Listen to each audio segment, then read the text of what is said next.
ষষ্ঠ শ্রেণীর সুপ্রিয় শিক্ষার্থী বন্ধুরা, আশা করি আল্লাহর রহমতে সবাই সুস্থ আছো এবং ভালো আছো। শিক্ষার্থী বন্ধুরা, আমাদের অনলাইন ক্লাসগুলো অনুসরণ করছো তো? আমরা কিন্তু আশা করছি তোমরা আমাদের অনলাইন ক্লাসগুলো অনুসরণ করছো এবং নিয়মিত লেখাপড়া করছো।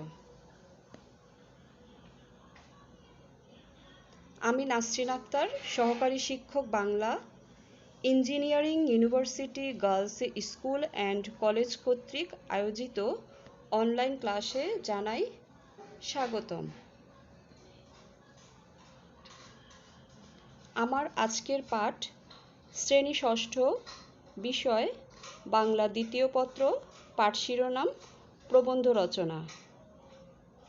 শিক্ষার্থী বন্ধুরা, গত ক্লাসেও প্রবন্ধ রচনার উপর ক্লাস নেওয়া হয়েছে। আমরা জাতীয় ফুল শাপলা রচনাটি পড়েছি। জাতীয় ফুল শাপলা প্রবন্ধ রচনাটি তোমাদের বাড়ির কাজ ছিল। আশা করি সবাই শিখেছ। শিখন ফল। এই পাঠ শেষে শিক্ষার্থীরা যা জানতে পারবে, প্রবন্ধ রচনা সম্পর্কে ধারণা লাভ করবে, প্রবন্ধ রচনার কৌশল জানতে পারবে, প্রবন্ধ রচনায় দক্ষতা অর্জনের উপায় জানতে পারবে, প্রবন্ধ রচনায় সচেতন ও আগ্রহী হবে। প্রবন্ধ রচনা। প্রবন্ধ শব্দের অর্থ প্রকৃষ্ট রূপ বন্ধন, কোনো মননশীল ভাব, বিষয়, তথ্য বা তত্ত্ব উপযুক্ত ভাষার মাধ্যমে ধারাবাহিক বর্ণনায় উপস্থাপিত হয়ে শিল্পরূপ লাভ করলে তাকে প্রবন্ধ বলা হয়। অপরদিকে রচনা শব্দটির অর্থ নির্মাণ বা সৃষ্টি। রচনা সৃষ্টিশীল কর্ম, যেমন কাব্য রচনা, উপন্যাস রচনা। সাধারণত যে লেখায় বিষয়ভিত্তিক নতুন কিছু পর্যায়ক্রমে পরিস্ফুট হয় তাকে রচনা বলে। রচনা নির্মাণকালে নির্মাণকারীকে সংযত, যৌক্তিক এবং সচেতন থাকতে হয়। এতে বিষয়ের উপস্থাপনা, চিন্তার ধারাবাহিকতা, সংযত বর্ণনা, ভাষার সুশৃঙ্খল প্রয়োগ থাকে।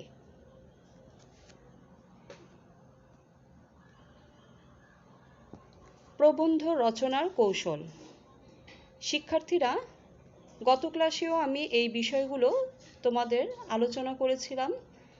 তোমাদের জানার সুবিধার জন্য আজ এই বিষয়গুলো আবার পুনরালোচনা করছি। প্রবন্ধ রচনার কৌশল। প্রবন্ধ রচনার কাঠামো প্রধান তিনটি অংশে বিভক্ত, যথা: ১. ভূমিকা। প্রবন্ধ বা রচনার প্রারম্ভিক অংশ হল ভূমিকা। এটি রচনার প্রবেশদ্বার। একে সূচনা, উপক্রমণিকা, আরম্ভ, উপস্থাপন, মুখবন্ধ, সূত্রপাত বা প্রাক্কথনও বলা চলে। এতে যে বিষয় সম্বন্ধে রচনা লেখা হবে তার আভাস এবং সংক্ষিপ্ত ধারণা প্রদানের চেষ্টা করা হয়। ভূমিকা হৃদয়গ্রাহী হলে পাঠক পুরো প্রবন্ধ পাঠে আকর্ষিত হয়, তবে ভূমিকা সংক্ষিপ্ত হওয়া বাঞ্ছনীয়। ২. মূল অংশ। ভূমিকার পরে প্রবন্ধের মূল বিষয়ের আলোচনা আরম্ভ হয়। বিষয়বস্তু বা মূল বক্তব্য রচনার প্রধান অংশ। মূল বক্তব্য পরিবেশনের পূর্বে বিষয়টিকে প্রয়োজনীয় অনুচ্ছেদে ভাগ করে নিতে হয়। অনুচ্ছেদগুলোর ধারাবাহিকতা বজায় রেখে সঙ্গতিপূর্ণ উদাহরণ, উপমা, উদ্ধৃতি মূল অংশে প্রয়োগ করা যায়। এভাবে আলোচনার বিস্তার ঘটিয়ে মূল ভাবটি সিদ্ধান্তমূলক সমাপ্তির দিকে এগিয়ে নিতে হয়। প্রবন্ধ রচনার কাঠামোর শেষ অংশটি হচ্ছে উপসংহার। সিদ্ধান্তমূলক সমাপ্তির অংশ প্রবন্ধের উপসংহার। একে পরিশেষ, পরিণাম, নিষ্পত্তি, নির্বাহ, অবসান বা সারসংক্ষেপও বলা চলে। উপসংহারে লেখকের নিজস্ব অভিমতের অথবা আশা আকাঙ্ক্ষার সার্থক প্রতিফলন ঘটে।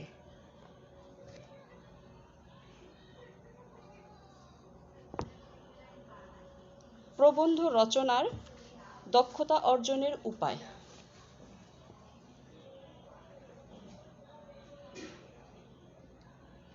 প্রবন্ধ রচনায় দক্ষতা অর্জন একদিনে হয় না, কিন্তু তা সাধ্যের অতীত কোনো বিষয় নয়।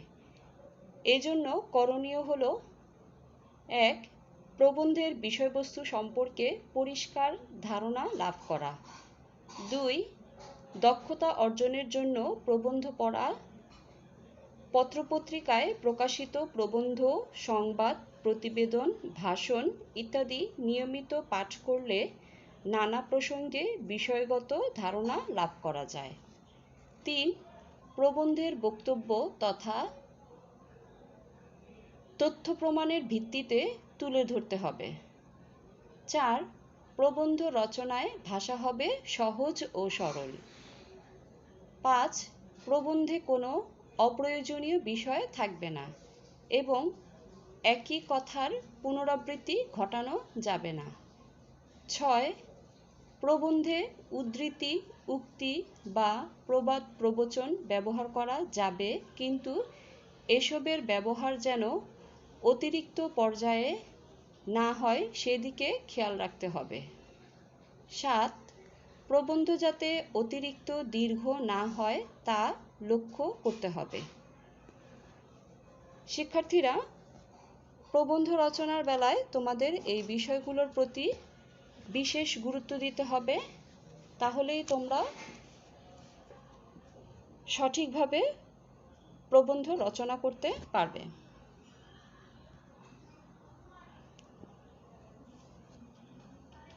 শিক্ষার্থীরা, আমরা আমাদের মূল পাঠে চলে এসেছি।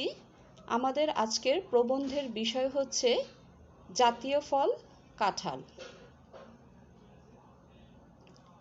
আমি গত ক্লাসেও বলেছি, আমরা আমাদের বার্ষিক সিলেবাসের প্রায় শেষ পর্যায়ে চলে এসেছি, অর্থাৎ ব্যাকরণ অংশ আমাদের শেষ হয়েছে এবং নির্মিতি অংশের যে বিষয়গুলো ছিল, অর্থাৎ ভাব সম্প্রসারণ, সারাংশ, সারমর্ম, অনুবাদ, পত্রলিখন, আবেদনপত্র, অনুচ্ছেদ, প্রায় সব অংশগুলোই আমাদের শেষ হয়ে গেছে।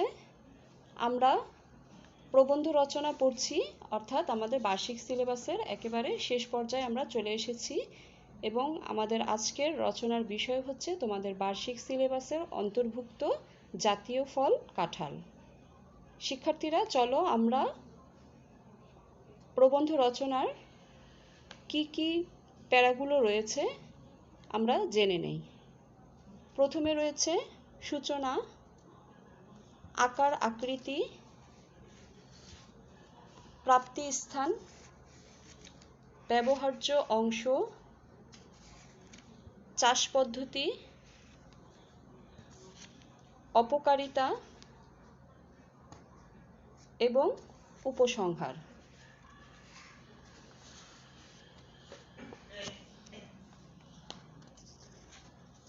শিক্ষার্থীরা, তোমরা তোমাদের বাংলা ব্যাকরণ ও নির্মিতি বইয়ের 106 পৃষ্ঠায় চলে আসো। এখানে জাতীয় ফল কাঁঠাল প্রবন্ধ রচনাটি দেওয়া আছে। শিক্ষার্থীরা, আমরা জানি কাঁঠাল আমাদের সকলেরই প্রিয় একটি ফল। সুস্বাদু রসালো এই ফলটি খেতে আমরা সবাই পছন্দ করি, কারণ ফুলে ফলে সমৃদ্ধ বাংলাদেশে নানা স্বাদের অসংখ্য ফল রয়েছে, তবে এসব ফলের মধ্যে কাঁঠাল হচ্ছে অন্যতম। কোষ বিশিষ্ট মিষ্ট স্বাদের এই ফলটি আমাদের সকলের প্রিয়, কারণ এটি আমাদের জাতীয় ফল। শিক্ষার্থীরা, তোমরা কি জানো কাঁঠালকে কেন জাতীয় ফল করা হয়েছে? পৃথিবীর সর্বত্র বিভিন্ন ফল গাছ পাওয়া গেলেও কাঁঠাল গাছ শুধু এশিয়া মহাদেশেই জন্মে। আর বাংলাদেশে ব্যাপক কাঁঠাল গাছ রয়েছে। এসব গাছ থেকে প্রচুর পরিমাণে কাঁঠাল পাওয়া যায়। স্বল্প দামের এই পুষ্টিকর ফল আমাদের দেশের সকলের কাছে অতি প্রিয়। রুচিশীল এই ফলটি সকল বয়সী মানুষের কাছে সমানভাবে গ্রহণযোগ্য। বাংলাদেশের সংস্কৃতির মানোন্নয়নে এই ফলের অবদান রয়েছে। তাই অন্যান্য ফলের মধ্যে জনগণের কাছে কাঁঠালের জনপ্রিয়তা বেশি বলে এই ফলকে জাতীয় ফলের মর্যাদা দেওয়া হয়েছে। শিক্ষার্থীরা, আমরা রচনাটি পড়ার আগেই আমরা জেনে নিয়েছি কাঁঠাল কেন আমাদের জাতীয় ফল।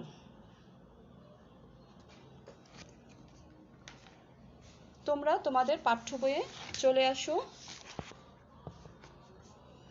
প্রথমেই দেখো সূচনা দেওয়া আছে,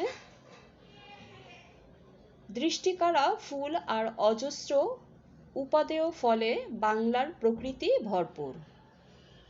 প্রকৃতির অসংখ্য ফল ভোজনরসিক বাঙালিকে তুষ্ট করে। এসব ফলের বিচিত্র নাম, ভিন্ন রূপ, নানা স্বাদ ও গন্ধ। গ্রীষ্মের ফল কাঁঠাল। এ ফল গন্ধ, স্বাদ ও আকৃতিতে বাঙালির অতি প্রিয়।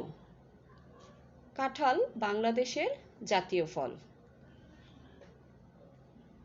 শিক্ষার্থীরা, আমরা কিন্তু জেনেছি কেন কাঁঠাল আমাদের জাতীয় ফল। এর পরের প্যারাটি তোমরা দেখো। পরের প্যারাটি হচ্ছে আকার আকৃতি।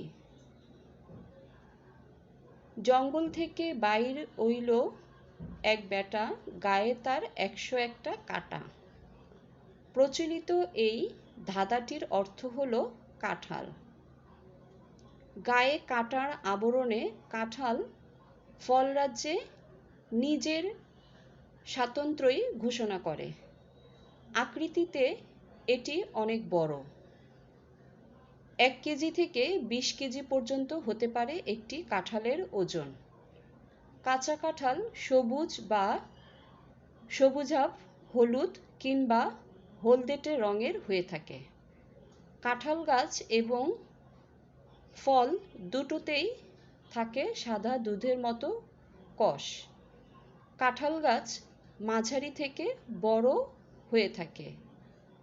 একটি গাছে ধরে অনেক অনেক কাঁঠাল। গাছের গোড়া থেকে শাখা পর্যন্ত কাঁঠাল ফলে। প্রাপ্তি স্থান। কাঁঠাল বাংলাদেশের প্রায় সর্বত্রই পাওয়া গেলেও গাজীপুর, টাঙ্গাইল, নরসিংদী, ময়মনসিংহ এবং যশোর অঞ্চলে এর ফলন বেশি হয়। মূলত লৌহ সমৃদ্ধ লাল মাটিতে কাঁঠাল ভালো জন্মে।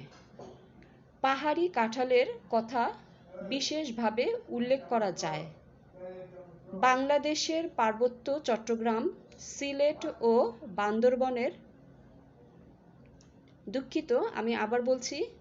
বাংলাদেশের পার্বত্য চট্টগ্রাম, সিলেট ও বান্দরবানের পাহাড়ে বিশেষ আকারের কাঁঠাল জন্মে।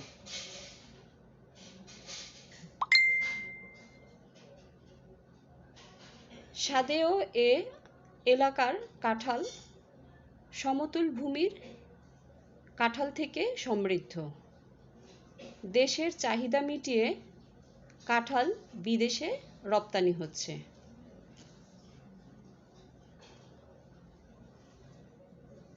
ব্যবহার্য অংশ। কাঁঠাল অসংখ্য কোষ সমৃদ্ধ হয়ে থাকে। কাঁচা অবস্থায় তা কেটে রান্না করে খাওয়া যায়। কাঁঠালের সব অংশই ব্যবহার করা যায়। কাঁঠালের কোষ এবং বিচি মানুষের উপাদেয় ও পুষ্টিকর খাবার। এর ছাল গবাদি পশুর খাবার। কাঁঠালের বিচি ভেজে কিংবা রান্না করে খাওয়া যায়। পাকা কাঁঠালের গন্ধ ও স্বাদ অতুলনীয়। কবির ভাষায় কাঁঠাল কণ্টকে ঘেরা, ভিতরেতে কোষ, তার তরে এ ফল কেবা দেয় দোষ। কাঁঠাল পাকার পর এর মৌ মৌ গন্ধে মুখরিত হয়ে ওঠে।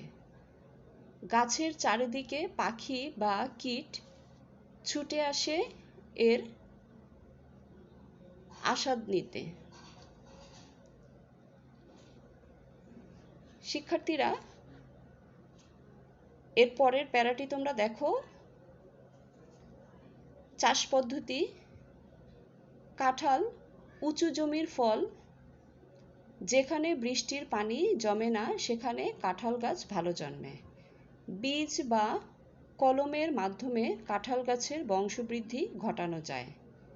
বীজ থেকে চারা উৎপন্ন করলে সেই চারা এক স্থান থেকে অন্য স্থানে নিয়ে রোপণ করলে উৎপাদন ভালো হয়।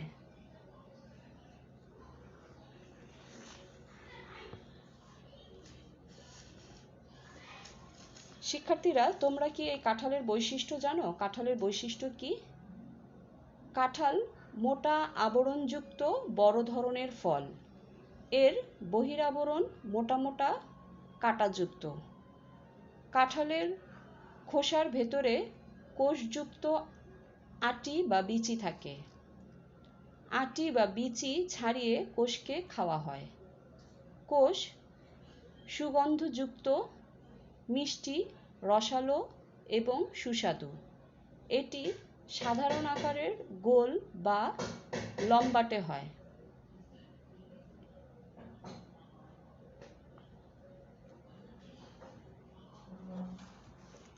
শিক্ষার্থীরা, তোমরা তোমাদের পাঠ্য বইয়ের 107 পৃষ্ঠায় দেখো। এখানে কাঁঠালের অপকারিতা দেওয়া আছে। মুখরোচক হলেও কাঁঠাল একটি গুরুপাক খাদ্য। বেশি কাঁঠাল খেলে পেটের পীড়া হতে পারে। কাঁঠালের আঠা খুবই বিরক্তিকর। হাতে আঠা লাগলে আর কাঁঠালের কোষ ছাড়াতে ইচ্ছে করে না। কিন্তু কাঁঠালই ফলের মধ্যে সবচেয়ে আমিষ সমৃদ্ধ ফল। শিক্ষার্থীরা, আমরা পাঠ্য বইয়ের সহায়তায় অপকারিতা জেনেছি, কিন্তু কাঁঠাল যেহেতু সুস্বাদু এবং রসালো ফল, এর উপকারিতাও অবশ্যই রয়েছে। ফল হিসেবে কাঁঠালের উপকারিতা অনেক। কাঁঠালে প্রচুর পরিমাণে পুষ্টি রয়েছে। কাঁঠালের বিচি বা আটি তরকারি হিসেবে ব্যবহার হয়ে থাকে। কাঁঠালের ছাল গবাদি পশুর খাদ্য। কাঁঠাল গাছের পাতা ছাগলের প্রিয় খাবার। কাঁঠাল গাছের কাঠ অতি মূল্যবান, যা দ্বারা খাট, পালং তৈরি করা হয়।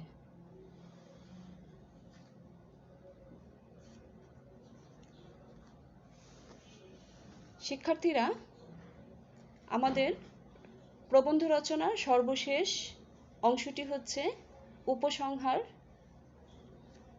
কাঁঠাল বাংলাদেশের অন্যতম অর্থকরী ফসল। বাংলাদেশের উঁচু এলাকায় সুষ্ঠু পরিকল্পনার মাধ্যমে কাঁঠালের উৎপাদন বাড়ানোর প্রতি আমাদের সচেষ্ট হওয়া উচিত। তাছাড়া কাঁঠালের জুস বৈজ্ঞানিক উপায়ে সংরক্ষণ করে বাজারজাত করা যেতে পারে। এ বিষয়ে আমাদের জাতীয়ভাবে সচেতন হওয়া প্রয়োজন। শিক্ষার্থীরা, তাহলে আমরা বলতে পারি দেশীয় ফল হিসেবে কাঁঠাল সকলের কাছে অধিক গ্রহণযোগ্য। স্বল্প সময়ের সহজলভ্য ও অধিক পুষ্টিতে কাঁঠালের বিকল্প নেই, তাই কাঁঠালকে জাতীয় ফল হিসেবে স্বীকৃতি দেওয়া হয়েছে। শিক্ষার্থীরা, আমরা জাতীয় ফল কাঁঠাল রচনাটি আলোচনা করেছি। আশা করি তোমরা বুঝতে পেরেছ। পাঠ্য বইয়ের সহায়তায় তোমরা সুন্দর করে এই প্রবন্ধ রচনাটি শিখবে। বাড়ির কাজ, প্রবন্ধ রচনা, জাতীয় ফল কাঁঠাল। অর্থাৎ শিক্ষার্থীরা, আজকে আমরা যেই প্রবন্ধ রচনাটি আলোচনা করেছি, এই প্রবন্ধ রচনাটি তোমাদের বাড়ির কাজ রইল। তোমরা পাঠ্য বইয়ের সহায়তায় সুন্দর করে সবাই প্রবন্ধ রচনাটি শিখবে। সবাই নিয়মিত লেখাপড়া করবে, নির্দিষ্ট সময়ে বাড়ির কাজ সম্পন্ন করবে। ভালো থেকো। আগামী ক্লাসে আবার কথা হবে। ধন্যবাদ।